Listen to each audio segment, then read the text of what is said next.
Je suis Clotilde Dussoulier et vous écoutez l'épisode 189 de Change ma vie. À quoi sert votre passé ?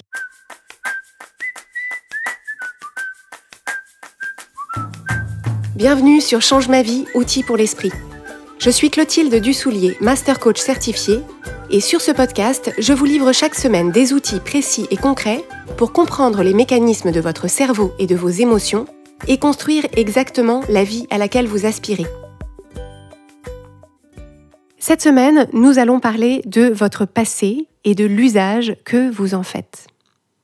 La toute première réflexion que je veux ouvrir ici, c'est cette question de l'utilité du passé, cette idée de s'en servir. Quand vous avez lu le titre de l'épisode, qui s'appelle donc « À quoi sert votre passé ?», vous vous êtes peut-être interrogé là-dessus. Vous vous êtes peut-être dit « Mais mon passé ne sert à rien de spécial, le passé est, c'est tout ».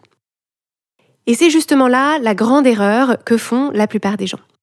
Si vous êtes comme la plupart des gens, vous pensez peut-être que votre passé existe, que votre passé est ce qu'il est et que c'est comme un dossier épais qui serait transféré avec vous partout où vous allez et que son contenu, c'est quelque chose qui échappe complètement à votre volonté et à votre contrôle. Alors qu'en réalité, ce dossier épais n'existe nulle part ailleurs que dans votre esprit. Et c'est vous qui choisissez ce qu'il y a dedans. Votre passé n'existe pas, n'existe plus en dehors de ce que vous en pensez aujourd'hui. Tout ce qui s'est passé depuis le jour de votre naissance, même si vous en avez certains souvenirs qui vous paraissent très nets, même si vous vous souvenez de certaines choses plaisantes, d'autres choses douloureuses, même si vous êtes bien sûr capable de dire à telle date, j'étais à tel endroit, je faisais telle chose, rien de tout ça n'existe plus aujourd'hui ailleurs que dans votre cerveau. Ce que vous percevez comme votre passé, c'est une sorte d'hologramme incroyable, fascinant, qui est créé et projeté aujourd'hui par votre cerveau, mais aucune partie de cet hologramme n'existe en tant que tel. La seule chose qui existe aujourd'hui, c'est ce qui existe en cet instant. Tout ce qui existe aujourd'hui, c'est qui vous choisissez d'être en cet instant, où vous êtes en cet instant, ce que vous faites en cet instant, et ce que vous choisissez de penser en cet instant.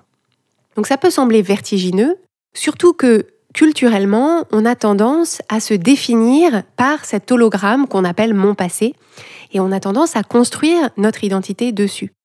Quand on pense à qui on se définit effectivement en large part comme la somme des éléments qu'on choisit de retenir de notre passé. On dit « je m'appelle une telle, je suis née à tel endroit, j'ai fait des études sur tel sujet, j'ai déménagé à tel endroit ».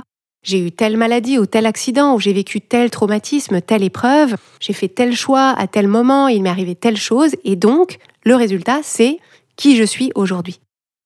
Et on raconte tout ça comme si on lisait notre dossier, comme si tout ça était écrit, documenté, détaillé officiellement, quelque part à l'extérieur de nous, alors qu'en réalité, à part quelques éléments tangibles qui restent et qu'un enquêteur, par exemple, pourrait retrouver, donc par exemple un nom sur un bail locatif ou sur un constat d'assurance, tout le reste, l'immense majorité de tout ça, c'est la narration qu'on fait aujourd'hui d'actions et d'émotions passées qui n'existent plus. Donc ces actions et ces émotions passées peuvent effectivement avoir des conséquences sur ce qui existe aujourd'hui autour de vous et en vous. Donc, par exemple, si vous vous êtes séparé de quelqu'un dans le passé, ce qui existe aujourd'hui, c'est la conséquence. C'est-à-dire la conséquence, c'est deux personnes qui ne vivent pas ensemble, par exemple. Mais la relation passée n'existe plus du tout. Ni les disputes, ni la rupture. Tout ce qui existe aujourd'hui, c'est simplement deux personnes qui vivent chacune leur vie séparément. Et certaines expériences de votre passé peuvent effectivement avoir des conséquences sur votre corps aujourd'hui. Une cicatrice, par exemple, ou le fonctionnement modifié de certaines parties de votre cerveau si vous avez subi un grand stress ou un événement traumatique, mais l'accident qui aurait causé la blessure qui s'est transformée en cicatrice ou l'événement qui a constitué ce traumatisme pour vous, cet accident ou cet événement n'existe plus aujourd'hui et n'existeront plus jamais en dehors de votre cerveau et de ce que vous choisissez d'en penser aujourd'hui, de comment est-ce que vous choisissez de vous le raconter aujourd'hui. Et la raison pour laquelle c'est important de prendre conscience de ça, c'est que par défaut, vous utilisez très probablement votre passé contre vous. Vous racontez votre passé d'une certaine façon, toujours la même, comme s'il n'y avait qu'une façon de raconter ces événements, une façon de raconter ses choix, ses expériences, alors que sur la base des mêmes éléments tangibles et factuels qui se sont effectivement passés, il y aurait 1000 façons de raconter votre histoire. Il y aurait 1000 façons qui seraient toutes vraies, qui seraient toutes basées sur les mêmes faits, mais qui auraient un effet tout à fait différent sur vous aujourd'hui. Alors, qu'est-ce que je veux dire par là ? D'abord, lorsque vous pensez à votre passé, à vos expériences passées, à vos relations passées, à vos choix passés, et à ce que vous percevez notamment comme vos succès ou vos échecs passés, c'est la façon dont vous voulez raconter aujourd'hui, c'est-à-dire ce sont les pensées que vous avez aujourd'hui sur ces éléments de votre passé qui créent les émotions que vous ressentez aujourd'hui. Votre passé, ce qui s'est passé dans le passé, ça ne peut plus créer d'émotions pour vous aujourd'hui parce que ce passé n'existe plus. Donc vous ne ressentez aujourd'hui dans votre corps que les émotions qui sont déclenchées aujourd'hui par ce qui se passe aujourd'hui dans votre cerveau. Donc si vous remarquez que quand vous pensez à votre passé, vous ressentez des émotions pénibles ou franchement douloureuses comme du chagrin, du regret, de la honte, de la colère, de l'impuissance, c'est important de savoir que ce n'est pas le passé qui crée ça. C'est l'histoire que vous avez construite, l'histoire que vous entretenez au sujet de votre passé. Et cette histoire est d'autant plus importante que vous l'utilisez pour nourrir votre conception de vous-même. Comme je vous le disais il y a un instant, on a tous tendance à se définir par notre passé, c'est-à-dire à construire notre identité sur cette histoire qu'on raconte de notre passé. Et c'est précisément comme ça qu'on reproduit sans arrêt des choses du passé. Si on pense que par le passé, on a été quelqu'un qui, c'est-à-dire par exemple quelqu'un qui n'arrive pas à s'intégrer dans une équipe, on pense qu'aujourd'hui, on est toujours quelqu'un qui n'arrive pas à s'intégrer dans une équipe. Et donc on va faire des choix et avoir un comportement aujourd'hui qui reflète cette identité qu'on a endossée de quelqu'un qui n'arrive pas à s'intégrer dans une équipe. Et on va créer des résultats qui reflètent cette identité et ses choix et ses comportements, ce qui va renforcer notre adhésion à cette identité et garantir qu'on sera toujours quelqu'un qui, par exemple, n'arrive pas à s'intégrer dans une équipe.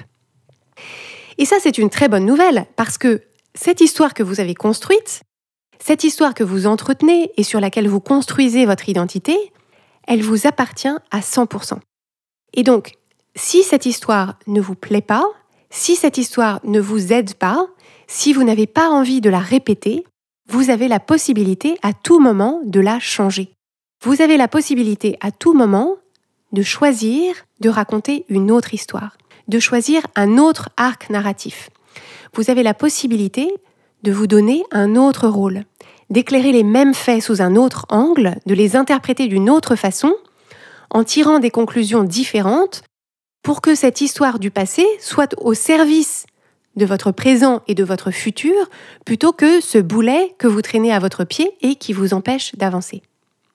L'objectif, c'est de voir votre passé comme un matériau de création. Comme si vous étiez un de ces artistes qui fait des sculptures ou des installations avec des objets de récupération.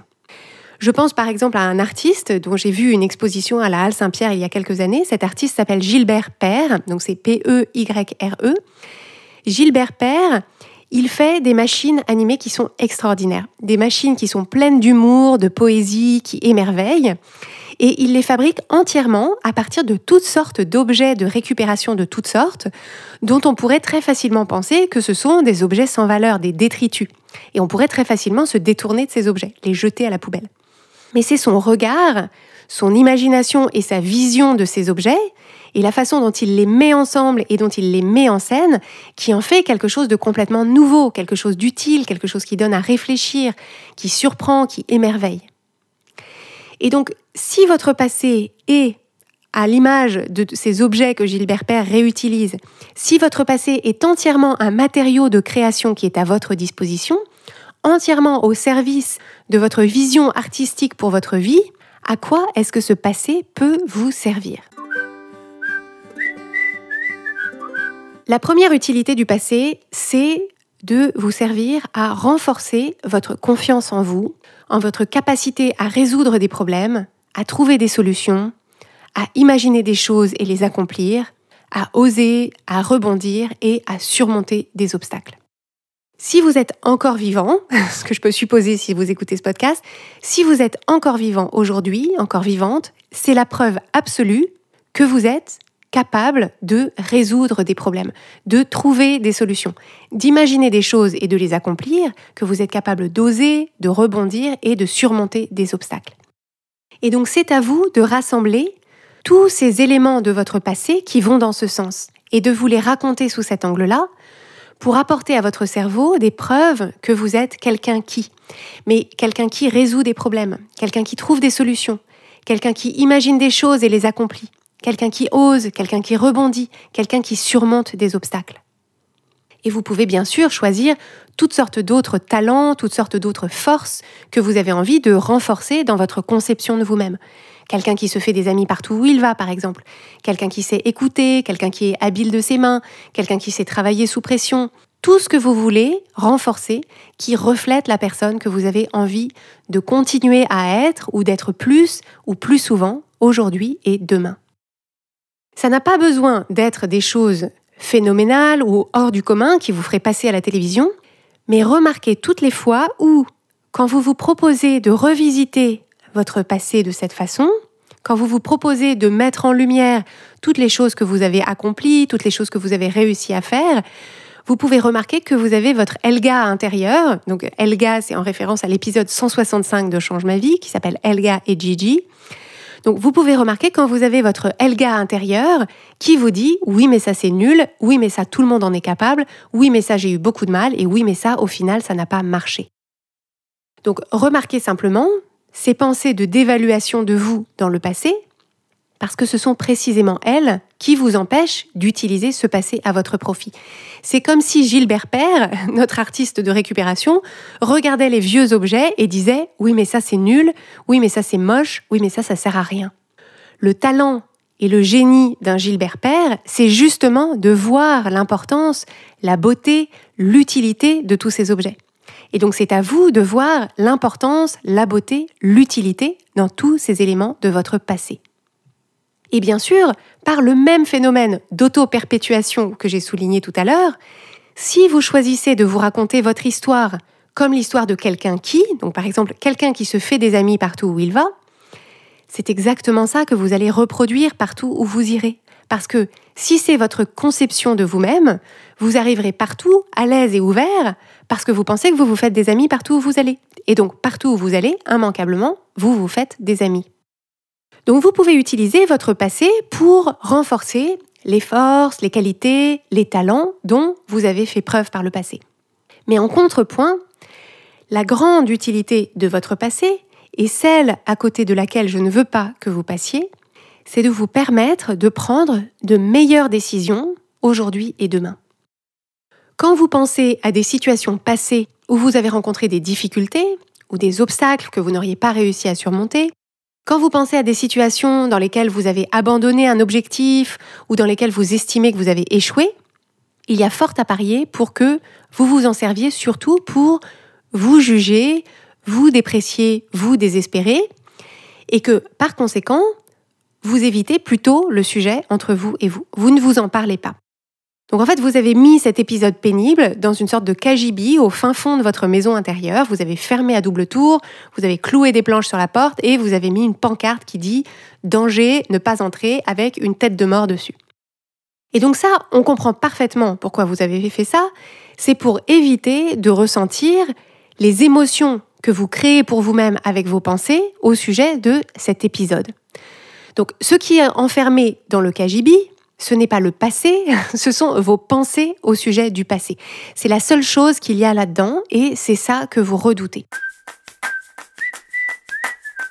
Alors, je veux vous préciser que si on parle d'un événement traumatique de votre passé, ce cagibi, il est probable que c'est votre cerveau qui l'a installé et qui l'a barricadé pour vous protéger. Et donc, la recommandation dans ce cas-là, ce sera toujours, s'il y a le moindre doute, de vous faire aider par un ou une professionnelle de santé qui pourra vous accompagner pour ouvrir ce cagibi et qui pourra vous apporter toute l'écoute et le soutien dont vous avez besoin pour pouvoir dépasser cet événement traumatique et vous libérer de ses conséquences. Mais pour beaucoup d'entre nous, ce qu'on planque dans le cagibi ce ne sont pas des événements de cette nature ou des événements de cette ampleur, ce sont des événements de notre passé sur lesquels c'est notre jugement et notre déception de nous-mêmes qu'on préfère oublier. Donc c'est par exemple la fois où on s'est fait licencier du jour au lendemain. C'est la fois où une amie a cessé de répondre à nos messages sans explication. C'est la fois où on a eu une énorme dispute avec nos parents, c'est la fois où on a raté un examen, c'est la fois où on était sur un projet qui est allé dans le mur, c'est la fois où on a investi et perdu une grosse somme d'argent. Et si on décide d'oublier cet épisode entièrement et de ne plus jamais y penser sous peine de mort, pour fuir notre propre jugement et notre propre déception, c'est là qu'on rate une opportunité majeure. Parce que cet événement passé, même s'il ne s'est pas passé comme on voulait, même si on n'a pas réussi à faire ce qu'on voulait faire, même si on a abandonné, même si on a échoué, même si on a fait des erreurs ou des mauvais choix, ces expériences passées, c'est de l'expérience. Et si on ne met pas à profit cette expérience, cet événement passé et toutes les émotions sans doute pénibles qu'on a ressenties à l'époque ne nous auront été absolument d'aucune utilité. Ça n'aura servi à rien du tout. Le solde net sera entièrement négatif. Donc l'enjeu, c'est de revisiter ces épisodes passés en mettant soigneusement en pause notre jugement de nous-mêmes, tous ces j'aurais dû, c'est qu'est-ce qui m'a pris, c'est quel idiote, c'est quel nul, pour regarder simplement l'enchaînement des faits, les différents moments où on a fait des choix et en retirer tous les enseignements qu'il y a à en retirer. Donc l'objectif, c'est de faire le point, comme après un match qu'on aurait perdu, où on se demanderait où est-ce que notre stratégie a péché, où est-ce qu'on a mal évalué ou mal anticipé les actions de l'autre équipe, qu'est-ce qu'on aurait pu essayer de différent, à quel moment, de quoi on aurait eu besoin, sous quelle forme. Pas pour s'accabler, pas pour nourrir des regrets et pas pour réécrire l'histoire, mais au contraire, le regard résolument tourné vers la suite pour pouvoir se préparer le mieux possible au match suivant. Parce que des boulots, on en aura d'autres, des amis aussi, et des discussions avec nos parents, si on a la chance qu'ils soient encore en vie, et des examens, il y en aura d'autres, ou des moments de performance, et des projets, et de l'argent à investir, il y en aura d'autres. Donc autant aborder ça à l'avenir, en étant fort ou forte des enseignements de notre passé, pour pouvoir avoir une lecture toujours plus fine des situations, pour pouvoir prendre des décisions toujours plus éclairées, pour pouvoir faire des choix toujours plus alignés. Sinon, en fait, on repart à zéro à chaque match, et on n'apprend rien, et donc on n'avance pas. Ce qui est très important aussi, c'est de voir votre passé comme une partie de votre histoire seulement. Ce passé ne prédit pas votre futur. Ce qui s'est passé dans le passé, ça reflète simplement qui vous étiez à cette époque. Ce que vous pensiez à cette époque, les circonstances qui se sont présentées à vous à cette époque et ce que vous en avez fait à cette époque. Donc rien de tout ça ne prédétermine qui vous allez être demain, ce que vous allez choisir de penser demain, les circonstances qui se présenteront à vous demain et ce que vous choisirez d'en faire quand elles se présenteront à vous demain. Ce qui a été possible pour vous dans le passé ne détermine aucunement ce qui sera possible pour vous dans le futur. Vos difficultés ou vos échecs passés ne sont pas voués à se répéter, sauf si vous emportez avec vous l'idée que vous êtes quelqu'un qui rencontre des difficultés dans tel ou tel domaine, que vous êtes quelqu'un qui n'est pas doué pour telle ou telle chose, que vous êtes quelqu'un qui n'est pas capable de faire telle ou telle chose, de réussir telle ou telle chose, etc. Si on se replace dans l'idée du parcours de l'héroïne, dont on a parlé dans l'épisode 181 de Change ma vie, votre passé, c'est ce qui se passe avant que l'histoire commence. On voit des éléments de ce passé au début du film, ou bien il y a des flashbacks de temps en temps, qui permettent de comprendre d'où vient l'héroïne, pour qu'on comprenne mieux ce qui l'a amenée là où elle est, pour qu'on comprenne mieux pourquoi est-ce que ce qui lui tient à cœur, pour qu'on s'attache à elle, pour qu'on prenne fait et cause pour elle. Et pour les super-héros et les super-héroïnes, on parle d'origin story, c'est-à-dire l'histoire qui raconte l'origine du super-héros ou de la super-héroïne, c'est-à-dire comment ce super-héros ou cette super-héroïne a découvert l'existence et l'étendue de ses super-pouvoirs. Mais la vraie histoire, c'est celle qui démarre au moment où le film commence, et plus particulièrement au moment où notre héros ou notre héroïne décide de laisser le passé dans le passé et décide qu'elle va avoir ce qu'elle veut, et décide de se mettre en quête pour l'obtenir. Donc quand vous réfléchissez à votre histoire à vous, soyez attentif à cette narration. Est-ce que vous avez tendance à raconter votre passé comme si c'était l'histoire en elle-même, comme si c'était l'étendue de votre histoire et qu'elle était maintenant terminée? Ou est-ce que vous vous racontez votre passé comme une sorte d'origin story qui explique comment vous avez acquis les super pouvoirs que vous allez pouvoir mettre maintenant au service de votre quête?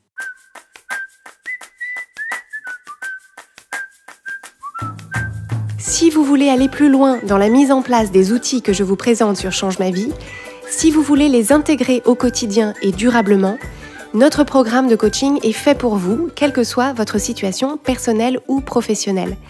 Nous allons vous guider pas à pas pour appliquer ces outils dans tous les domaines de votre vie et mettre en place de façon concrète et efficace les changements auxquels vous aspirez. Si cette démarche vous appelle, rejoignez-nous. Toutes les informations sont sur changemavie.com/coaching.